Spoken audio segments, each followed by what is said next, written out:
बीते दिनों भाजपा नेता अंकित शुक्ला और उसके भाड़े के लोगों की तरफ से सिख समुदाय के दवा व्यापारी अमोलदीप सिंह के साथ मारपीट की गई थी, जिसके बाद व्यापारी अधमरा हो गया।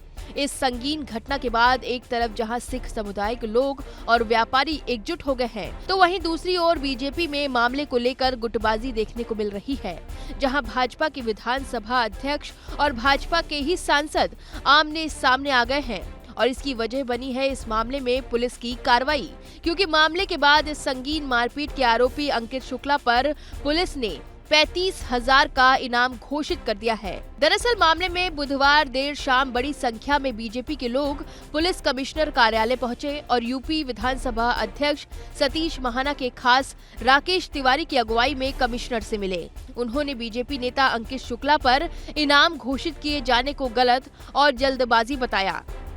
बीजेपी के नेताओं और कार्यकर्ताओं ने कमिश्नर कार्यालय में धरना प्रदर्शन भी किया। साथ ही कहा कि अंकित शुक्ला को जेल भेजा गया तो 10,000 कार्यकर्ता उनके साथ जेल जाएंगे। अगले दिन बीजेपी सांसद सत्यदेव पचौरी भी मामले को लेकर सामने आ गए और साफ कहा कि जिन लोगों ने कमिश्नर कार्यालय का घेराव किया वो बीजेपी के कार्यकर्ता नहीं हो सकते। इस मामले के बाद भाजपा के दो नेताओं के गुटों के बीच दरार खड़ी हो गई है।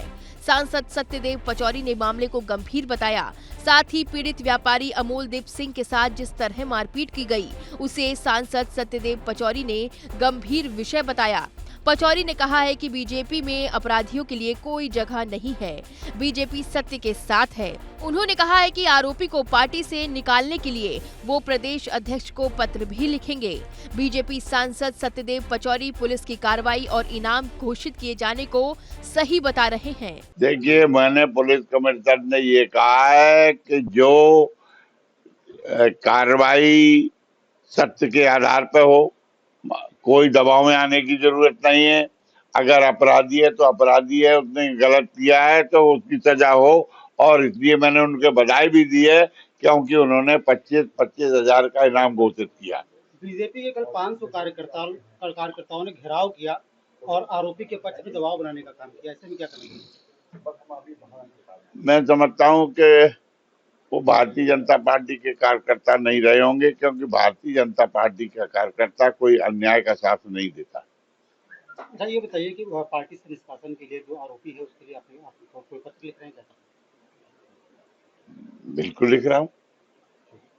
क्या इसको पत्र क्या लिखा? प्रदेश अध्यक्ष जो जिनको अधिकार है उनको लिख रहे हैं कि जो वो दोषी है और क्योंकि उसने जघन्य अपराध किया, उसकी आंख फूट गई, एक आंख चली गई, दूसरे में 20% रह गई, 80% वो भी चली गई, तो ये तो हत्या से कम नहीं है। तो भारतीय जनता पार्टी तो साफ सुथरी पार्टी है ना। इधर मामले को लेकर कानपुर की मेयर प्रमिला पांडे ने नगर निगम पार्षदों के साथ बैठक की। हालांकि मेयर प्रमिला पांडे ने पहले बैठक को इस मुद्दे से अलग बताया। वहीं घटना के बारे में सवाल किए जाने पर बोलते हुए कहा कि ये बहुत दुखदाई है। घटना पर दुख व्यक्त करते हुए उन्होंने कहा है कि जाने अनजाने में गलतियां हो जाती हैं। उन्होंने आरोपी बीजेपी नेता अंकित शुक्ला का पक्ष लेते हुए कहा कि उसका कोई आपराधिक इतिहास नहीं है, वहां ऐसा कैसे हो गया। उनका कहना था कि दोनों पक्षों से बात करके ऐसी गलती कभी भविष्य में ना हो, इसको लेकर क्षमा याचना की जाएगी। देखिए, एक तो मैं स्पष्ट कर दूं कि बैठक हम लोग आपस में बात करने बुलाए। दूसरी बात कि हमारे देश के प्रधानमंत्री ने आदेश किया है पूरे देश में कि हम 1 तारीख को श्रमदान करें। तो हमने इन लोगों को इसलिए बुलाया था क्योंकि मैं बाहर थी, 3 दिन में आज आई हूँ। हमने इसलिए बुलाया है कि हमको 1 तारीख को हम इनसे बैठ से मंत्रणा करेंगे कि इस तरीके से हम श्रमदान 1-1 घंटे का हम लोग किस हिसाब से जोन वाइज करें कि वार्ड वाइज करें कि कैसे करें, इनको कितना आदमी चाहिए, क्या चाहिए, ये व्यवस्था के लिए बताएंगे। दूसरी बात जो आप हमारे पार्षद के लिए पूछ रहे हो कि पार्षद के साथ हुआ, देखिए कभी जाने अनजाने में भी कोई बात हो जाती है, ठीक है। मेरी जो पार्षद है न्याय सीधी है, उसका पति के ऊपर आज तक किसी ने एक पैसे का किसी चीज़ का आरोप नहीं है। नंबर 1, अगर वो अपराधी होता, अगर कुछ होता तो मैं आपको इस बात के लिए मानती कि अपराधी है। कभी कभी आदमी से क्या कहते हैं जाने अनजाने में भी गलती हो जाती है। चूँकि मुझे अम्मा कहते हैं तो हमारा सिख परिवार भी मेरा बेटा है और वो मेरी बेटी है, कोई दिक्कत की बात नहीं है।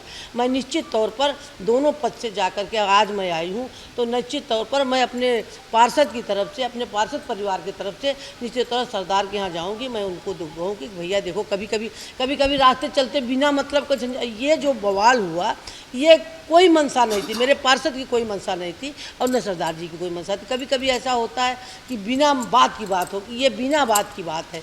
अब इस मामले की अंदर की कहानी जान लीजिए। बीते दिनों नगर निगम के चुनाव के समय मेयर पद के लिए प्रत्याशी घोषित होने से पहले ही शहर की बीजेपी 2 धड़ों में बंट गई थी, जिसका असर इस मामले के बाद दिखाई पड़ रहा है। एक तरफ जहां विधानसभा अध्यक्ष सतीश महाना प्रमिला पांडे की टिकट के लिए ताकत लगाए हुए थे, तो वहीं सांसद सत्यदेव पचौरी अपनी बेटी नीतू सिंह को टिकट दिलाने के लिए जोर लगाए हुए थे। हालांकि सतीश महाना इसमें भारी साबित हुए और टिकट प्रमिला पांडे को दिया गया और वो चुनाव में जीत भी गयी। तभी से दोनों धड़ों में अंदर खाने खींचतान चल रही है। अब इस मामले में एक बार फिर महाना और पचौरी गुट आमने सामने आ गए हैं।